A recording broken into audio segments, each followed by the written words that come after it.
Have you ever felt that sharing too much with your family can sometimes do more harm than good?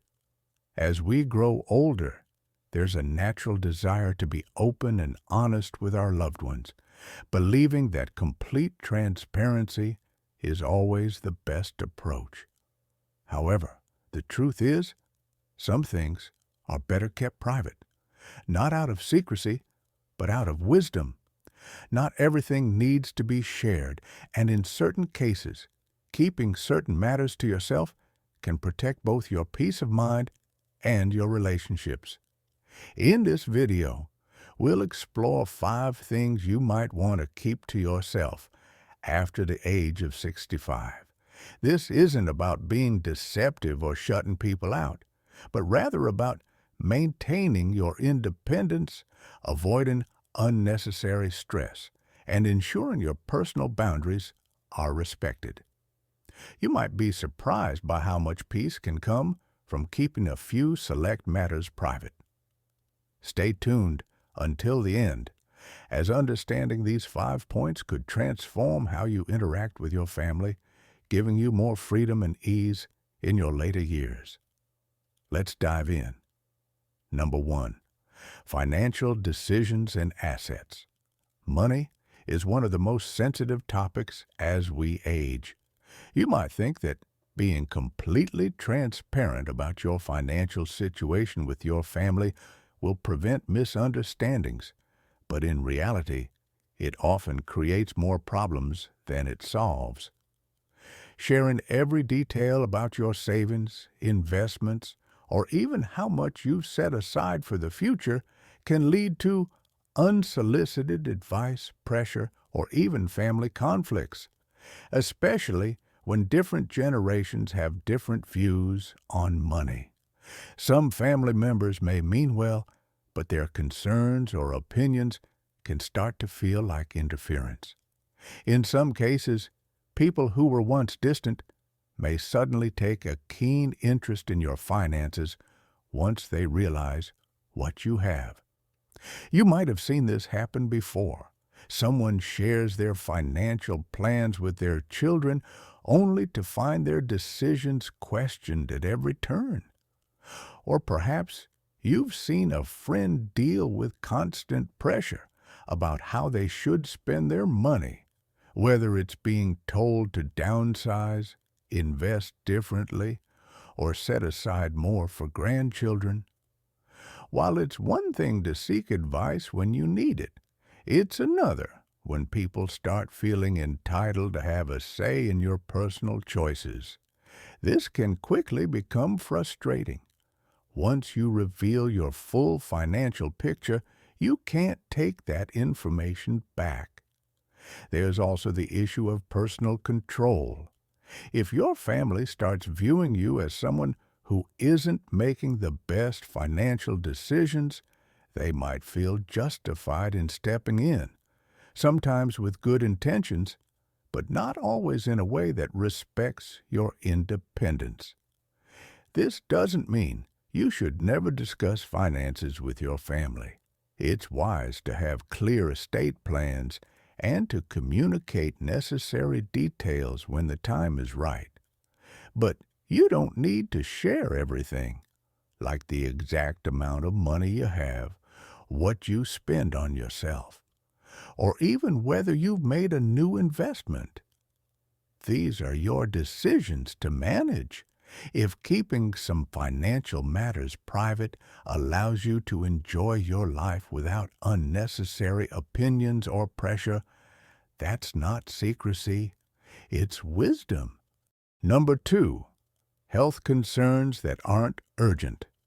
As we age, it's natural to experience more health issues, and sometimes we feel the urge to share every little ache, pain, or discomfort with our family. After all, they care about us, and we want them to know what's going on. But there's a difference between keeping loved ones informed about important medical matters and overwhelming them with every minor issue. Constantly sharing every small health concern can create unnecessary worry, stress, or even led family members to start making decisions for you before it's necessary. You might have experienced this before, mentioning a minor issue like joint pain or fatigue, only to find yourself in the middle of a debate about whether you should see a doctor, change your diet, or take a new supplement.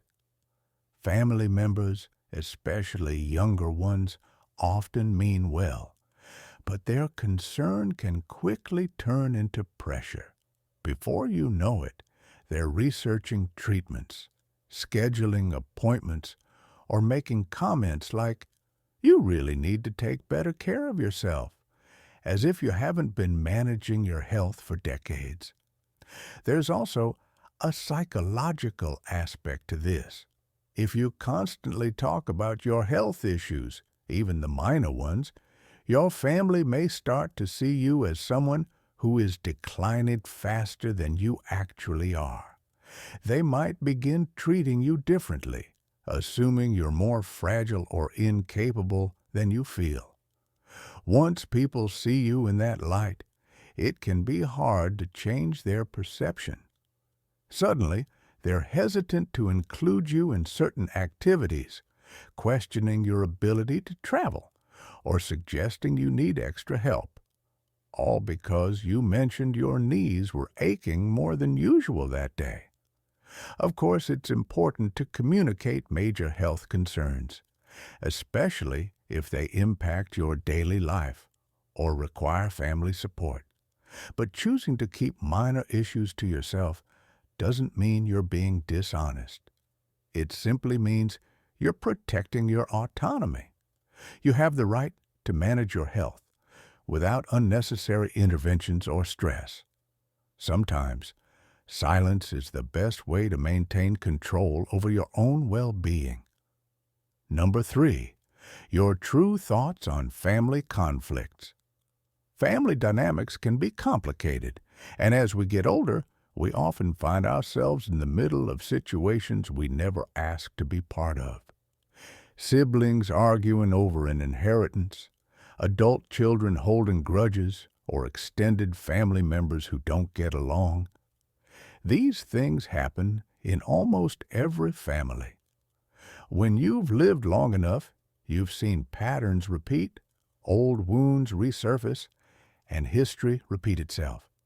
It's tempting to step in, offer advice, or share exactly what you think about who's right and who's wrong. But more often than not, doing so only adds fuel to the fire. Maybe you've experienced this before, trying to mediate a dispute only to find both sides turning against you. Or perhaps you've offered a strong opinion thinking you're helping, only to realize later that your words were taken the wrong way. The hard truth is that family conflicts often sort themselves out, or don't, regardless of your input. And when people finally move on, they tend to remember what was said in the heat of the moment. If you take sides or express a strong opinion, you might find that even after the argument is long forgotten, the resentment toward you lingers. This is especially important when it comes to opinions about younger family members. Saying what you really think about a son-in-law, a daughter's parenting style, or a relative's life choices might feel honest in the moment, but those words have a way of sticking. People rarely forget when they feel judged or criticized, even if your intentions were good. What feels like helpful advice to you might feel like rejection to them, creating emotional distance that never fully heals. That's why one of the wisest things you can do after 65 is to practice selective silence. You don't have to agree with everything or pretend problems don't exist, but you also don't have to comment on every family situation. Instead of giving an opinion, sometimes the best response is a simple, "I hope things work out for the best," or "I trust you'll make the right decision." This allows you to stay connected without getting pulled into drama that isn't yours to fix. Keeping certain thoughts to yourself can be the key to maintaining peace, not just for your family, but for yourself. Number 4, your regrets about the past. As the years go by, it's natural to reflect on the past, on choices made, opportunities missed, and paths not taken. Regret is something everyone experiences, but that doesn't mean it always needs to be shared, especially with family. You might feel the urge to talk about things you wish you had done differently, whether it's how you handled your career, how you raised your children, or decisions that shaped your life. But what you see as honesty or self-reflection can sometimes be misinterpreted by those closest to you. When parents or grandparents express regret about the past, children often take it personally. If you mention that you wish you had spent less time working and more time with family, your children might hear, "I wasn't a good enough parent." If you say you regret not moving to a different city or pursuing a different dream, they might take it as an indirect way of saying your life with them wasn't fulfilling, even if that's not what you meant. Those words can linger and create unnecessary guilt or resentment. The same goes for regrets about relationships.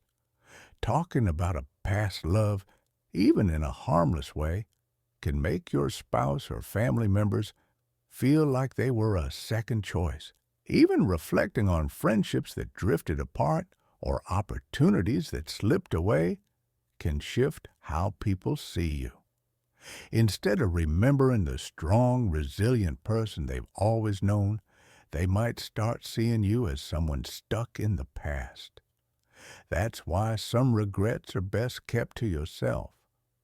It's okay to think about them, process them, and even learn from them. But dwelling on them in front of family doesn't change what's already happened. More often than not, it only places a burden on those who love you. The past can't be rewritten, but the way you carry it forward is entirely up to you. Number 5, the full extent of your financial situation. Money is one of the most complicated topics in any family. It can bring people together, but it can also create tension, misunderstandings, and even conflict. As you get older, you may feel the need to share more details about your financial situation with your family, whether it's how much you've saved, what you plan to leave behind, or even financial struggles you're facing. While there are cases where it makes sense to discuss certain financial matters, being too open about money can sometimes do more harm than good. One of the biggest risks of revealing too much about your finances is that it can change how people treat you. If your family knows you have a comfortable amount saved, you may find some relatives start looking at you differently, perhaps expecting financial help or subtly hinting at what they hope to inherit. On the other hand, if you reveal you're struggling, you might find your loved ones worrying too much or even questioning your financial decisions.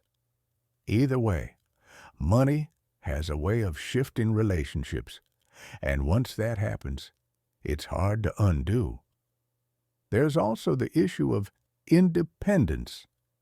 As you get older, the more your family knows about your finances, the more they may feel entitled to give you financial advice, whether you ask for it or not. Some might even start making decisions on your behalf, thinking they're helping when in reality they're taking away your ability to manage your own affairs. You might suddenly find yourself being told where you should live, how you should spend, or what's best for you, all because you shared details that, in hindsight, might have been better kept private. Of course, This doesn't mean you should keep everything secret. If you have a trusted person, like a financial advisor or an executor for your estate, it's wise to have your plans documented properly. But outside of that, the best approach is often to share only what's absolutely necessary and nothing more. Keeping certain details to yourself allows you to maintain control over your financial future while avoiding unnecessary stress, tension, or unwanted advice. If you've ever noticed how discussions about money can change the way people interact, you already understand why this is one of the most important things to be mindful of.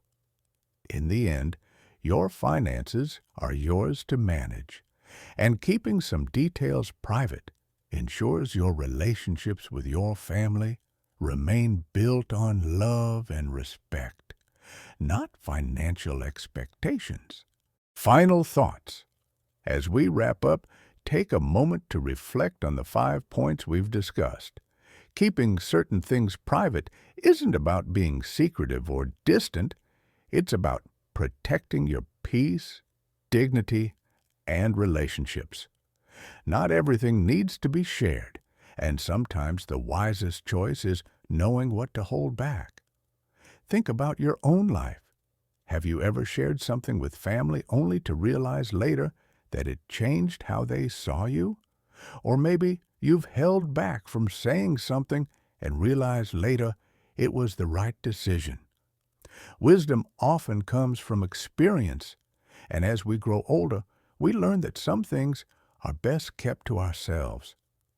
The beauty of aging is gaining clarity on what truly matters: your peace of mind, independence, and the quality of your relationships.